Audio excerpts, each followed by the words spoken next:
Since Dylan Roof, a young white man, shot 9 black people in the Emmanuel AME Church on June 17th, there have been at least 7 predominantly African American churches in the South set ablaze. Not all clearly intentional, but we'll talk about that. There is another fire, the most recent one at Mount Zion Church, which brings the total tally to at least 7 churches. Mark Keel, who's chief of South Carolina law enforcement of the South Carolina Law Enforcement Division, said that investigators would be on the scene first thing this morning after last night's fire.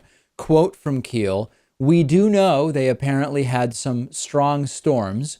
Talked to a guy who said they had a lot of lightning down there tonight. I don't know whether that had anything to do with it at all." So what's the background? If you haven't been following this story, it may be because corporate media hasn't been talking about it. South Carolina newspaper Post and Courier reported that Mount Zion AME was burned to the ground in a KKK attack back in 1995, where 2 KKK members pleaded guilty to starting the fire, as well as a second at another predominantly black church. They were each sentenced to nearly 2 decades in prison.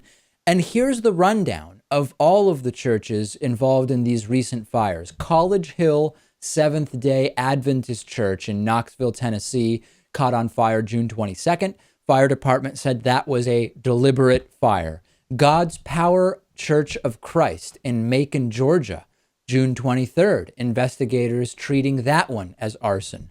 Bryan Creek Road Baptist Church in Charlotte, North Carolina, completely destroyed on June 24th. Arson is the predominant theory right now from investigators. And then we have Glover Grove Baptist Church in Warrenville, South Carolina, June 26th, set on fire. Investigators have not yet determined the cause of that one.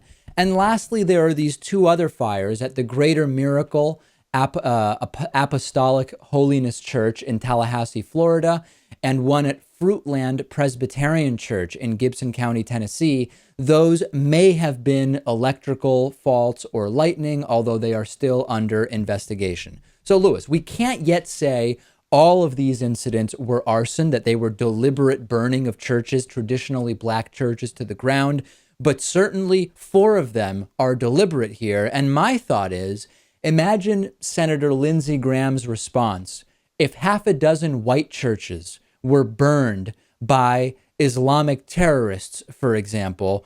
Can you imagine how different the situation would be? Quite different. I would be shocked if after X number of fires that these other ones were lightning and electrical failures. I find that highly unlikely. Of course, none of these happening above the Mason-Dixon line. It's quite a story, and it seems that it's not one person.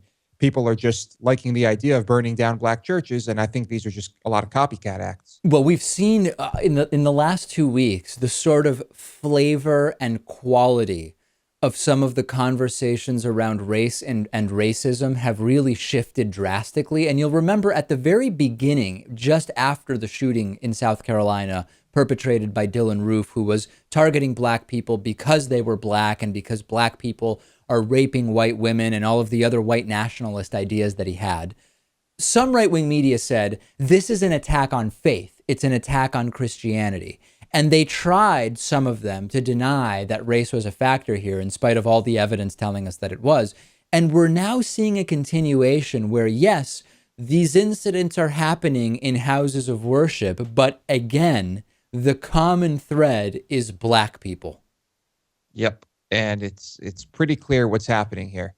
I hope that some of these people are caught, but you know what? If it's churches being burned down while no one is in them, I'll take that over someone busting in with a rifle and blowing people away, I suppose.